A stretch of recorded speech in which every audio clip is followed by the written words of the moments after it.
قاسم بیان کرتے ہیں حضرت عبداللہ رضی اللہ عنہ نے فرمایا، تم میں سے کوئی شخص یہ نہ کہے اے اللہ میں فتنے سے تیری پناہ مانگتا ہوں، کیونکہ تم میں سے ہر ایک شخص کو فتنے کا تو سامنا کرنا ہی ہوگا۔ جس شخص نے پناہ مانگنی ہو وہ فتنے کی گمراہیوں سے پناہ مانگے، کیونکہ اللہ تعالیٰ نے یہ ارشاد فرمایا ہے۔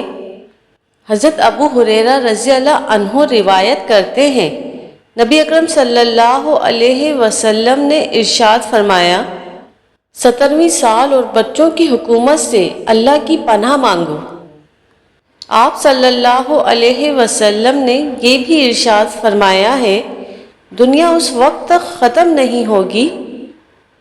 جب تک یہ احمق ابن احمق کو نہ ملے گی۔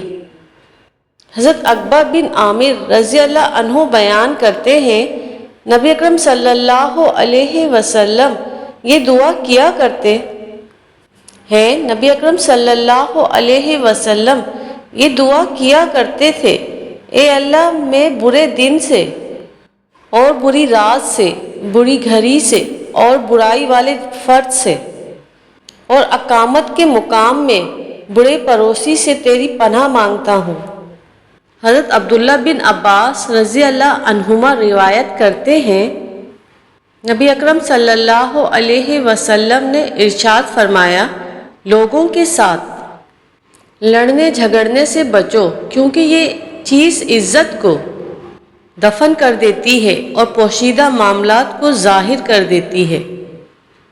حضرت عبداللہ بن مسعود رضی اللہ عنہ روایت کرتے ہیں، نبی اکرم صلی اللہ علیہ وسلم نے ارشاد فرمایا، جب میرے اصحاب کا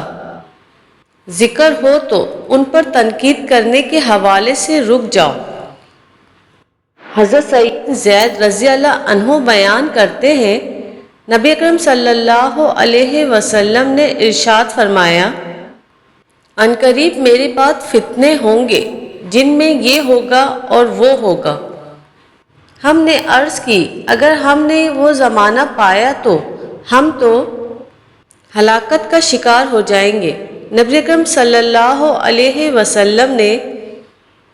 ارشاد فرمایا، میرے اصحاب کے لیے قتل ہو جانا ہی کافی ہے۔ سیدہ ام حبیبہ رضی اللہ عنہا نبی اکرم صلی اللہ علیہ وسلم کا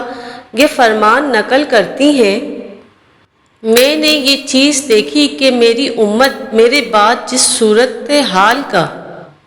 سامنا کرے گی اور کس طرح وہ ایک دوسرے کا خون بہائیں گے، اور اس بارے میں اللہ تعالیٰ کی طرف سے جو چیز پہلے سے طے ہو چکی ہے، جس طرح ان سے پہلے کی امتوں کے بارے میں پہلے سے طے ہوئی تھی، تو میں نے اللہ تعالیٰ سے یہ دعا کی، وہ قیامت کے دن ان لوگوں کے بارے میں مجھے شفاعت کا درجہ عطا کرے، تو اس نے ایسا کر دیا۔